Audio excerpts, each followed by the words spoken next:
कभी सोचा है कि कुछ लोग कामयाब क्यों हो जाते हैं और कुछ पीछे रह जाते हैं? क्या ये सब किस्मत का खेल है? अच्छा, आज हम मोहम्मद कासिम बट की तहरीर की रोशनी में इसी सवाल को खोजेंगे और ये समझने की कोशिश करेंगे कि कामयाबी कोई इत्तेफाक नहीं, बल्कि एक ऐसी आदत है जिसे सीखा जा सकता है, जिसे अपनाया जा सकता है। तो आज हम क्या क्या देखने वाले हैं? सबसे पहले हम कामयाबी के आम तस्वुर को चैलेंज करेंगे। फिर देखेंगे कि कामयाबी इत्तेफाक नहीं बल्कि आदत कैसे है, इसके पीछे की साइकोलॉजी क्या है, ये आदत डाली कैसे जाए, और आखिर में देखेंगे कि इससे एक रोशन मुस्तकबिल कैसे बनाया जा सकता है। चलें, शुरू करते हैं इस बहुत ही आम ख्याल से कि भाई समाज में जिसकी जो जगह है वो बस वैसी ही रहेगी।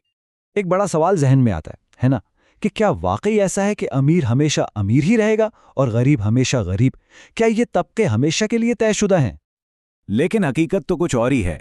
हम सब ने अपनी आंखों से देखा है कि वक्त कैसे बदलता है। बड़े बड़े अमीर अर्श से फर्श पर आ जाते हैं और कई गरीब अपनी मेहनत से कहां पहुंच जाते हैं। तो ये सोच के कुछ बदल नहीं सकता, ये बिल्कुल गलत है। अच्छा, तो अगर ये सब किस्मत का खेल नहीं, तो फिर कामयाबी का असल राज है क्या? आइए इस तज्जिए के मरकजी ख्याल की तरफ बढ़ते हैं। और यहां हमारे सामने आती है इस पूरे तज्जिए की सबसे अहम बात कि कामयाबी अचानक नहीं मिलती।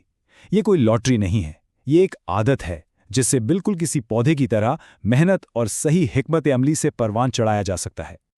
तो सवाल यह है कि यह आदत डाली कैसे जाए, खास तौर पर बच्चों में। इसका जवाब बहुत आसान है। छोटी छोटी मुसलसल कामयाबियां और उन पर मिलने वाली ढेर सारी हौसला अफजाई। अब जरा इसके पीछे की साइकोलॉजी को समझते हैं। आखिर ये आदत इतनी पावरफुल होती क्यों है? देखें, इसे कहते हैं रिवॉर्ड साइकिल। यूं समझें कि जब भी हम कोई छोटा सा टास्क भी पूरा करते हैं ना, तो हमारे दिमाग को एक खुशी मिलती है, एक इत्मीनान मिलता है, और ये एहसास इतना ज़बरदस्त होता है कि दिमाग उसे बार बार हासिल करना चाहता है। और मज़े की बात यह है कि ये चीज़ हर जगह है।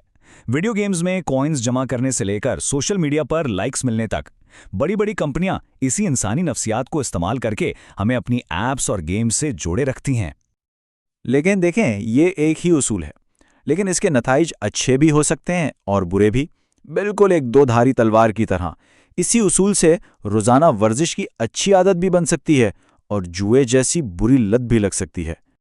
ये आकर एक बहुत बड़ा सवाल जहन में आता है। अगर बड़ी बड़ी कॉरपोरेशंस इसी नफ्सियात को अपने फ़ायदे के लिए इस्तेमाल कर रही हैं, तो हम इसे अपने बच्चों का मुस्तकबिल संवारने के लिए क्यों इस्तेमाल नहीं कर रहे? तो ठीक है, बात तो समझ आ गई, लेकिन अब सवाल यह है कि इस आदत को डालें कैसे, इस नफ्सियाती उसूल को मुस्बत तरीके से इस्तेमाल कैसे करें? तो मुसन्निफ ने वालिदैन और उसातिज़ा के लिए कुछ बहुत ही आसान और आमली कदम बताएं। बच्चों को छोटे छोटे टारगेट दें, जब वो पूरा करें तो जश्न मनाएं, उन्हें इनाम दें, उनके दिल खोलकर तारीफ करें। बस इसी साइकिल को उनकी जिंदगी का हिस्सा बना दें। चलें, अब आखिर में देखते हैं कि इस सोच का, इस अप्रोच का हमारी जिंदगी और हमारे माशरे पर कितना गहरा असर पड़ सकता है। यहाँ मोहम्मद कासिम बट की एक बहुत गहरी बात है कि हमारा मकसद सिर्फ ऐसे बच्चे पैदा करना नहीं जो डिग्री लेकर नौकरी करें और पैसे कमाएं, बल्कि हमारा मकसद एक अजीम इंसान बनाना है।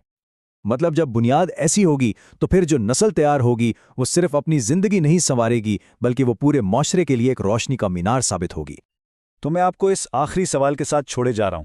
जरा सोचिए, अगर कामयाबी की ये आदत बचपन से ही हर बच्चे में डाल दी जाए, तो हमारी आने वाली नस्लें इंसानियत के लिए क्या कुछ नहीं कर सकती।